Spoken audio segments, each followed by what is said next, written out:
mengucap syukur. Amin, amin. Silakan duduk Bapak Ibu Saudara.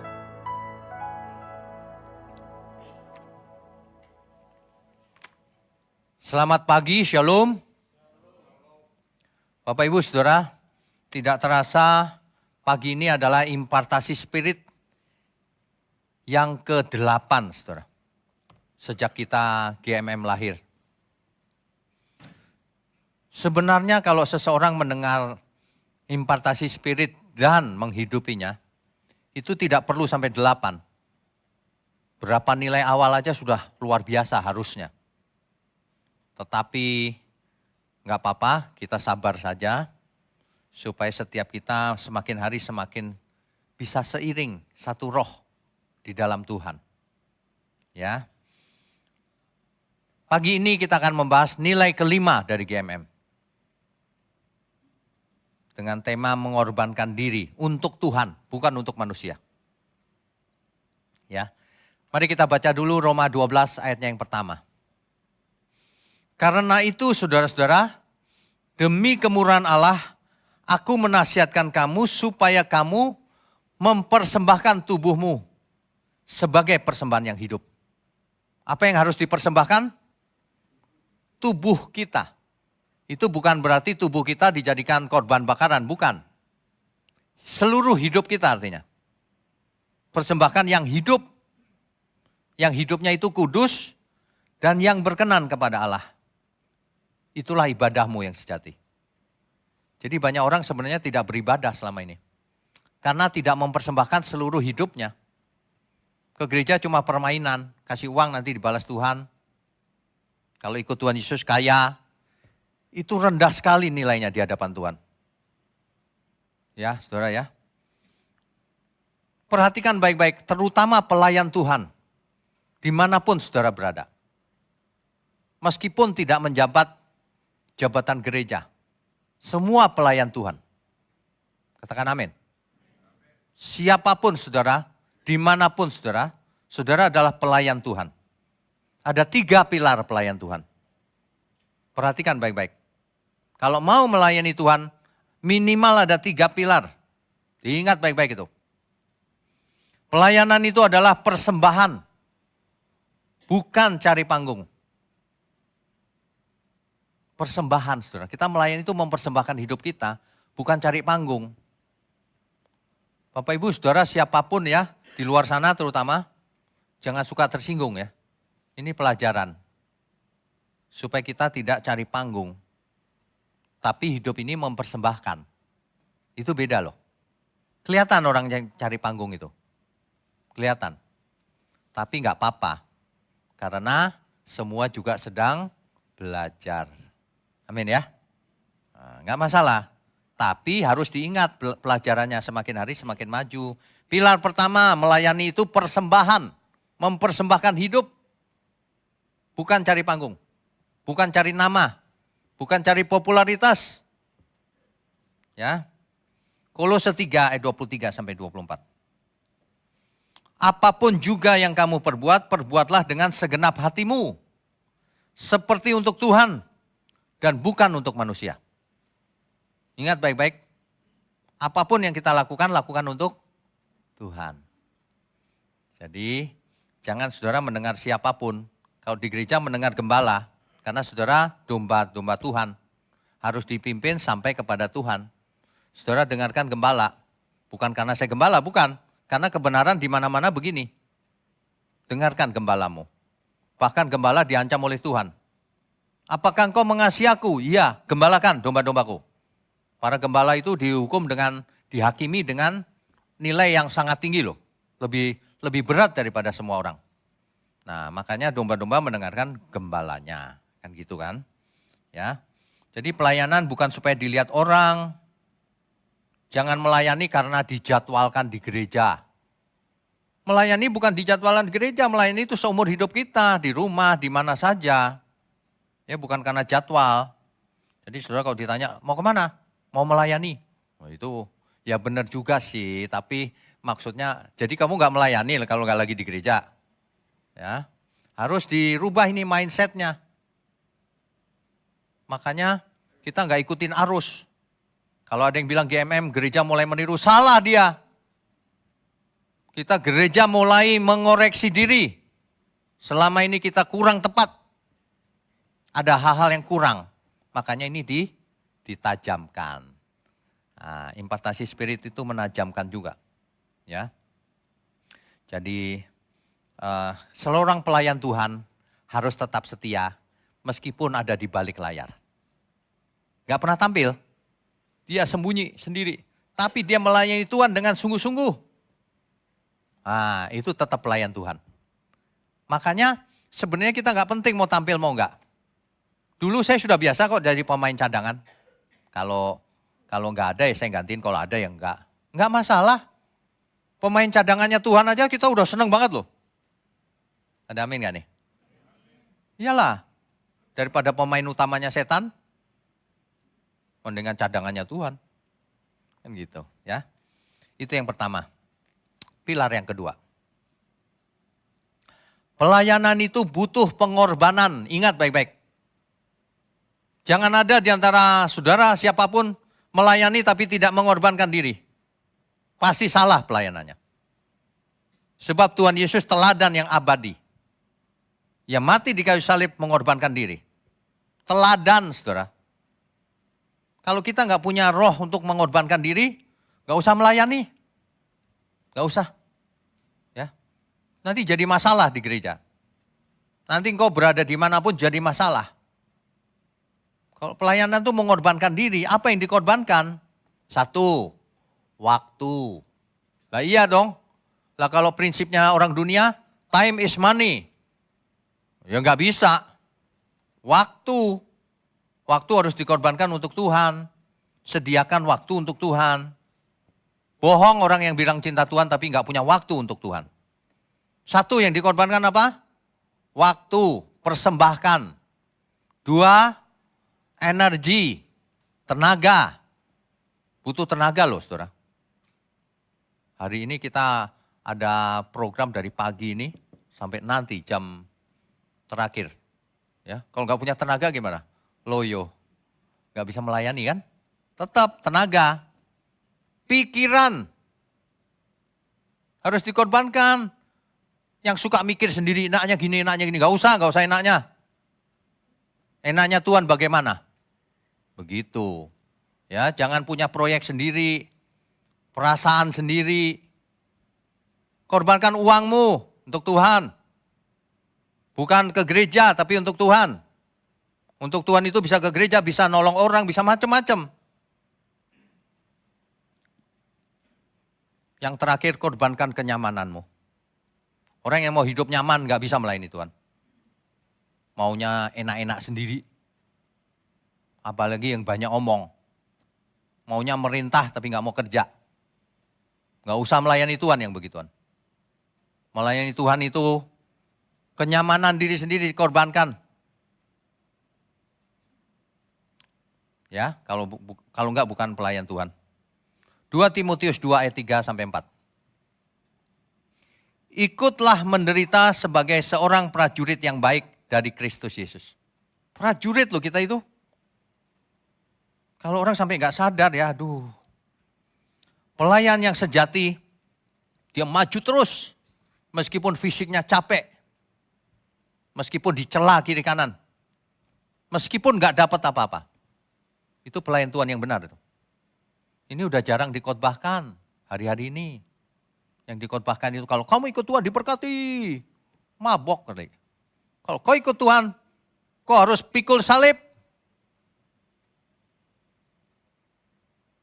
Pagi-pagi dimarah-marahin ya saudara. Dari rumah belum sarapan.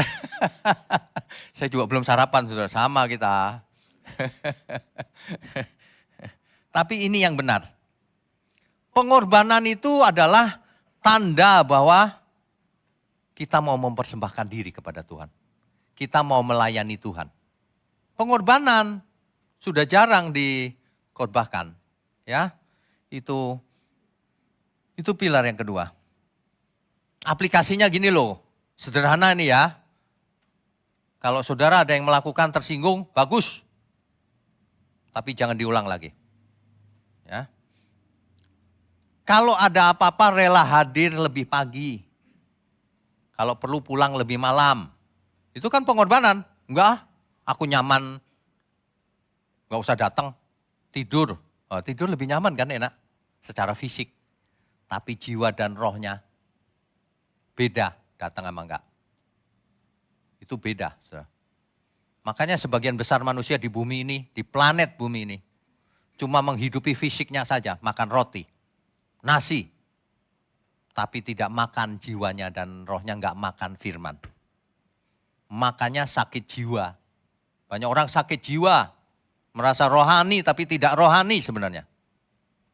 Ya, makanya pelayan Tuhan di sini digembleng keras nih, supaya iya juga ya.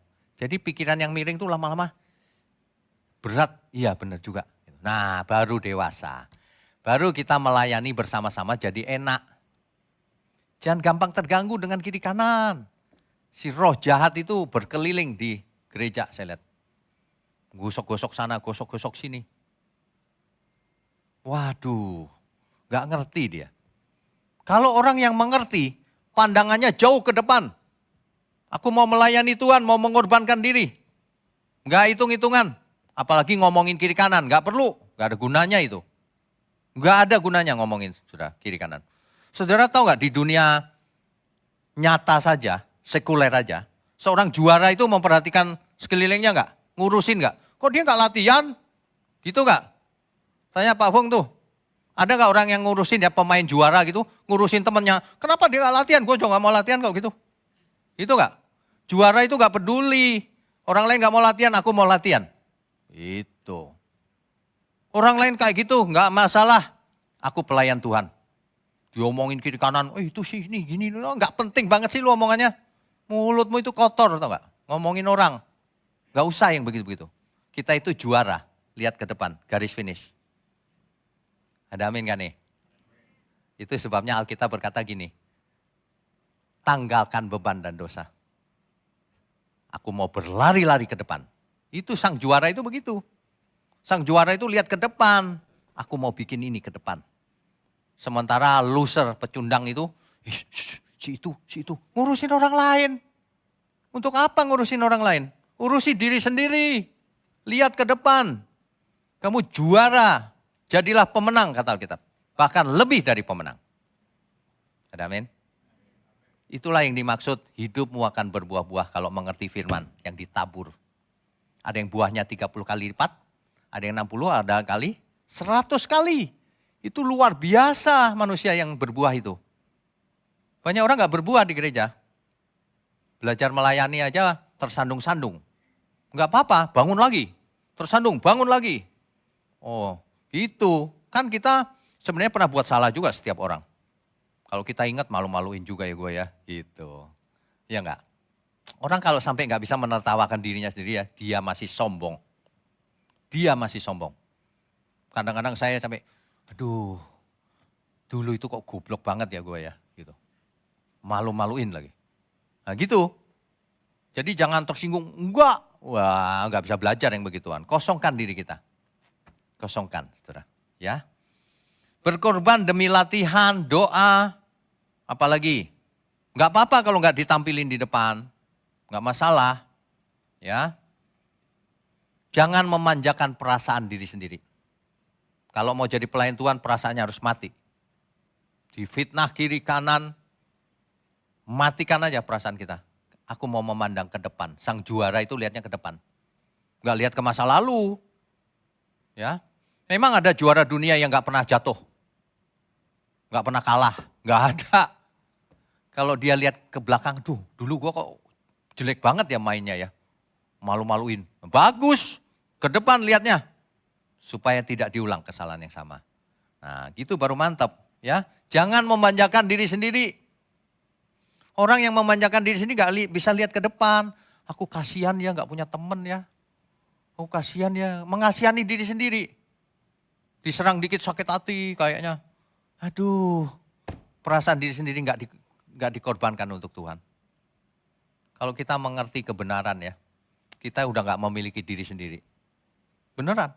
Orang salah sama kita aja, beneran salah orang itu. Kita nggak itu loh, nggak ingin, awas ya kuhukum ya. Enggak loh. Nanti suatu hari biar dia mengerti. Jadi keluarga kita juga sama-sama ke depan lari gitu. Ya, itu harapan kita sama-sama. Jadi mengorbankan diri, tidak mencari kenyamanan. Jadi siap kalau dikecewakan oleh teman-temannya. Ya, kalau gembala ngomong apa, terus kayaknya mengecewakan, tenang aja, diem aja. Nanti kita lihat ujungnya, tujuannya baik atau jahat. Kalau menurut saudara gembalanya jahat, tinggalin gembala itu. Simple kan? Tapi jangan tinggalkan Tuhan Yesus. Setuju gak nih? Amin. Selama gembalanya benar dalam kebenaran, ikuti apa saja. Hal yang gak penting gak usah dipermasalahkan. Soal selera, soal keputusan, soal lagu, soal keuangan, soal macam-macam, gak usah dipermasalahkan. Ikuti saja, asal dalam kebenaran. Kalau tidak, ya jangan diikuti. Simpel saja kan. Supaya kita larinya sama-sama kenceng. Jangan menghambat pelayanan Tuhan. Ya, kita harus jadi berkat semuanya. Jadi saudara harus rela dihina, difitnah, diserang. Bahkan difitnah teman sendiri, ya biarin aja. Itu pelayan Tuhan sejati itu begitu, sang juara itu lihatnya ke depan.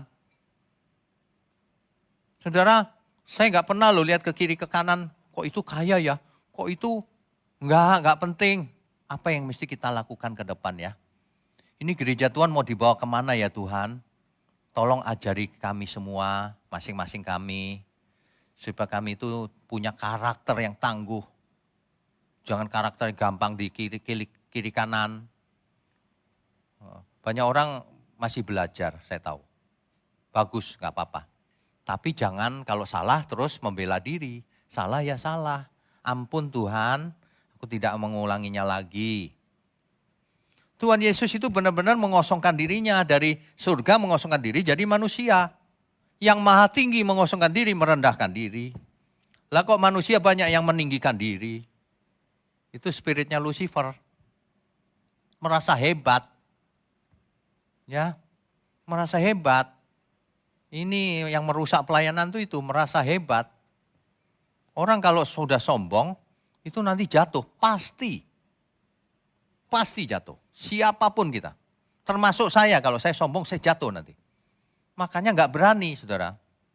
Ya, saya nggak berani. Makanya pelayan Tuhan itu harus menyerahkan diri sepenuhnya. Melakukan pelayanan bukan karena tugas. Karena memang aku wajib melayani Tuhan.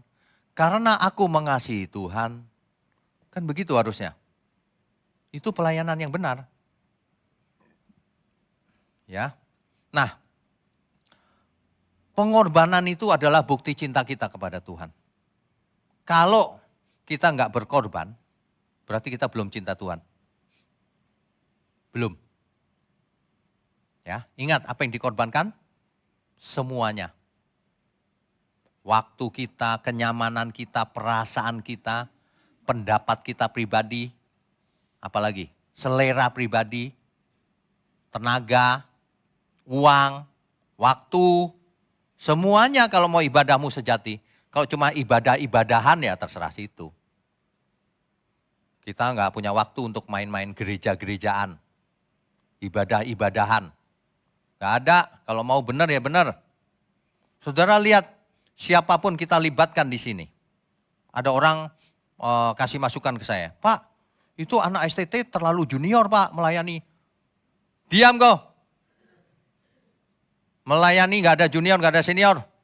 Sama semua. Ya meskipun memang belum pengalaman, tapi kalau hatinya tulus. Kan orang bisa membaca dari gerak-geriknya itu, tulus. Kan enak lihat tulus. Iya kan? Nah, yang begitu-begitu gak usah diributin saudara.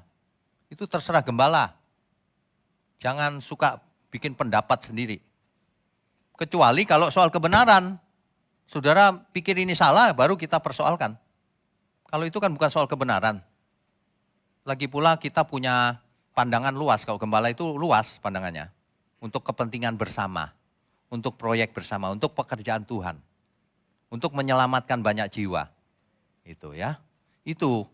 Nah, jadi kalau dicatat ya, tadi udah disebut sih, apa yang harus dikorbankan? Diri sendiri, satu. Kedua, kepentingan pribadi. Filipi 2 ayat 4. Dan janganlah tiap-tiap orang hanya memperhatikan kepentingannya sendiri, tetapi kepentingan orang lain juga. Ya. Kalau untuk kepentingan keselamatan jiwa orang, wah kita korbankan diri kita. Apapun, kalau orang masih hitung-hitungan gak bisa melayani Tuhan. Waktu dan tenaga jangan dibuang-buang. Udah kegiatan yang gak penting gak usah dilakukan lagi. Kegiatan itu satu, kerja atau dagang itu harus cari uang. Kedua, keluarganya dibawa ke Tuhan. Udah gak ada yang lain.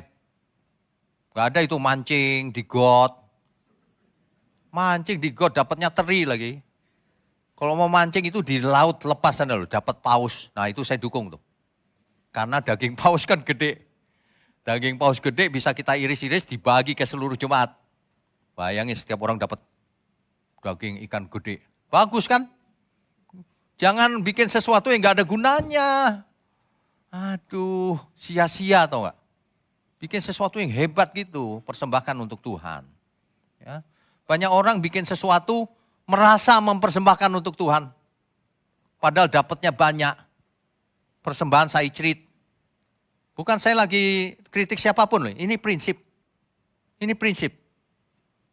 Dapatnya banyak, ngomongnya sama saya gini, ini untuk Tuhan. Untuk Tuhan siapa? Tuhanmu itu siapa? Engkau gak pernah ngasih apa-apa ke Tuhan. Iya kan? Untuk diri sendiri borosnya minta ampun. Hidup mewah, tapi untuk Tuhan gak ada sedikit pun. Kan kelihatan, itu gak usah ditunjuk, ngaca aja sendiri, kelihatan itu. Ini bicara untuk di luar sana loh ya. Sama untuk yang di planet Mars sana. Yang di sini kan gak ada. Sini kan baik-baik. Saya kalau ngomong lugas tuh lah, jangan main-main sama saya. Ya, apa adanya saya. Kamu gak suka ya jangan di sini gitu aja. Titik. Ini disuruh benar diajak sama-sama ke surga. Saya itu gak ada sakit hati sama siapapun loh. Ayo ke surga saudara. Ayo bertobat sungguh-sungguh. Jangan bertobat-tobatan, pura-pura bertobat. Ya. Kalau kau cinta uang, kau musuh Allah. Ingat itu kata Alkitab loh, bukan kata saya. Saya cuma alat aja. Dan yang pasti setiap kita punya talenta bukan? Talenta itu persembahkan untuk Tuhan. Ada yang suaranya bagus, ada yang bagus tapi belum diasah. Latihan vokal, ya kan? Ada yang ahli IT, macam-macam. Ayo kita sama-sama mendukung pekerjaan Tuhan. Oh, bukan buat saya, bukan buat saudara, buat Tuhan. Ya. Jadi hari ini nanti kita akan buat satu website, saudara. Websitenya GMM. Kemudian ada aplikasinya di mobile phone. Setiap jemaat bisa isi sendiri datanya supaya up to date. Diisi sendiri, fotonya juga selfie sendiri masuk ke website kita. Ya. Jadi kita bersyukur rupanya di sini hadir Pak Budi yang di depan ini. Pak Budi ini ahli developer, jadi bisa bikin website, aplikasi dan sebagainya. Nanti kita buat. Saudara semua dukung ya. Nanti saudara akan di masa depan kalau saudara datang ke sini, ini masa depan masih ya, agak lama. Saudara kalau datang ke sini, gak usah diabsen, kita sudah tahu yang hadir jam berapa siapa aja. Kenapa? Karena di pintu ada kamera, saudara lewat udah ketahuan. Oh ini Bu Vero, catat. Otomatis. Jadi saudara kalau nanya nanti ya, ini agak lama tapi kita bisa bikin, saudara tahu ChatGPT? Kita bisa bikin chat GMM. Jadi saudara bisa nanya-nanya tentang GMM. Ajarannya seperti apa sih? Dijawab sama AI. Tapi khusus GMM. Tapi itu butuh usaha keras untuk mengajari si AI. Ya, kita harus ajari AI-nya. Makanya nanti kita bikin tim, ya, yang bisa mengerjakan itu. Yang misalnya Pak Hari nanti menyediakan logo, gambar-gambar yang mau dimuat di website, di aplikasi. Nanti anak-anak muda siapa yang punya waktu, ayo sama-sama biar cepat jadi. Ya, melayani Tuhan itu tidak ada batasan. Tidak ada begini nih, belum waktunya, nanti aja. Nggak ada itu begituan. Kalau saya bilang sekarang ya sekarang. Ditunda besok, besok kita mati jangan-jangan. Jangan suka menunda saudara. Ya, mari kita kembali ke motivasi terdalam untuk apa sih kita melayani. Saudara mesti bertanya kepada diri sendiri. Untuk apa sih kita melayani? Coba tanya sama diri sendiri. Motivasi yang paling dalam itu, melayani itu karena cinta Tuhan. Udah gak ada yang lain. Ya, gak ada yang lain. Makanya orang gak bisa melayani kalau gak cinta Tuhan. Hitung-hitungan, ya, di gereja suka ngomongin orang, gosip. Bukan sesuatu yang berguna, yang merusak malahan. Gak usah lah, kita bertobat lagi. Siapa tahu kita masing-masing buat salah di masa lalu ya. Saya mungkin salah ngomongnya terlalu kasar, bisa aja loh. Bisa loh. Saya kaget juga itu ada pelayan kita yang bilang, wah saya trauma Pak. Dulu Pak Wenyo ngatain saya goblok gitu. Masa saya bilang, maaf deh maaf saya bilang, maaf. Enggak apa-apa, maaf. Maksud saya enggak gitu sih. Kalau saya benar-benar enggak suka sama orang kan saya usir. Enggak. Ya cuman kadang-kadang keceplosan. Minta maaf kalau keceplosan. Tapi saya tidak bermaksud seperti itu. Ya, maksud kita itu supaya semua orang mengerti bagaimana melayani. Itu aja sih. Udah jangan punya proyek pribadi deh. Proyek bersama. Kalau proyek pribadi di rumah aja, jangan dibawa ke gereja. Ya, proyek pribadi di rumah masing-masing aja. Kalau di gereja proyek bersama. Yang pimpin saya dibantu oleh seluruh pelayan Tuhan. Saya juga pelayan Tuhan sama.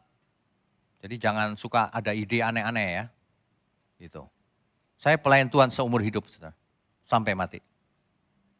Gak ada yang bisa ganti saya. Kalau saudara mau jadi buat gereja sendiri, bagus. Bisa dibawa GMM. Bisa juga langsung ke sinode. Gak masalah. Asal melayani dengan benar. Kan kita senang juga kalau pekerjaan Tuhan mengembang ke kiri, ke kanan, kemana saja. Bagus. Bagus itu. Ya, gitu. Amin, saudara. Amin, kita beri kemuliaan untuk Tuhan. Baik, kalau ada satu pertanyaan boleh sih, silakan. Mungkin ada yang belum jelas, silakan kalau ada yang mau bertanya. Enggak ya? Pesan saya cuma begini, kita belajar lagi sama-sama, jangan tersinggung. Ya, pelayan Tuhan itu enggak boleh tersinggung. Kalau gampang tersinggung, enggak bisa jadi pelayan Tuhan. Bayangin kalau saya gampang tersinggung, enggak ada di sini saya dari dulu.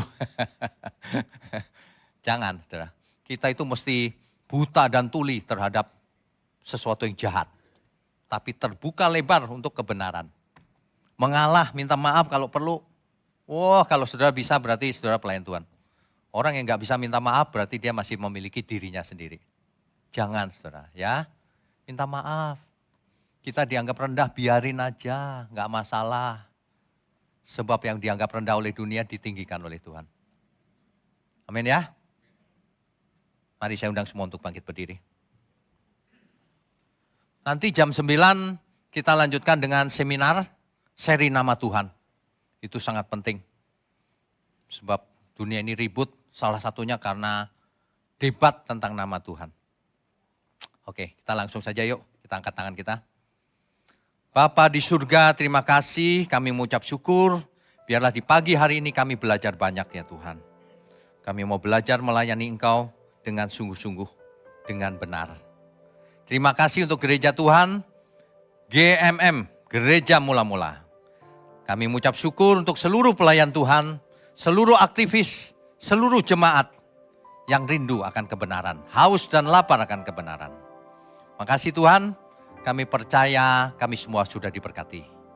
Hanya di dalam nama Tuhan Yesus Kristus kami berdoa dan mengucap syukur.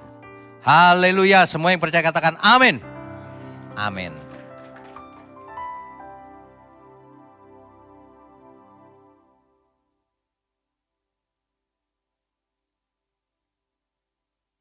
Saudara sekalian, bicara soal kebenaran, setiap orang merasa benar. Makanya semua kecap dinomor satukan.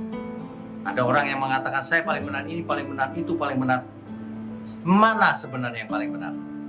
Oleh sebab itu, hadiri seminar 7 natur kebenaran dan aplikasinya. Seminar ini wajib dihadiri oleh para teolog, apologet, pengkhotbah, bahkan oleh para jemaat sendiri. Agar kita bisa membedakan manakah yang benar, manakah yang salah. Inilah alat uji kebenaran yang sangat objektif dan alkitabiah. Pastikan saudara ikut dan ajak seluruh saudara dan sahabat-sahabat. Bapak-bapak dan ibu-ibu yang terkasih dimanapun berada, yuk kita belajar pelajaran Alkitab bersama secara online. Setiap hari Rabu jam 7 malam bersama pendeta Bapak Wignio Tanto secara online, bisa melalui Zoom. Tetapi kita harus mendaftarkan dulu ke nomor berikut ini. Selamat bergabung dan Tuhan Yesus memberkati.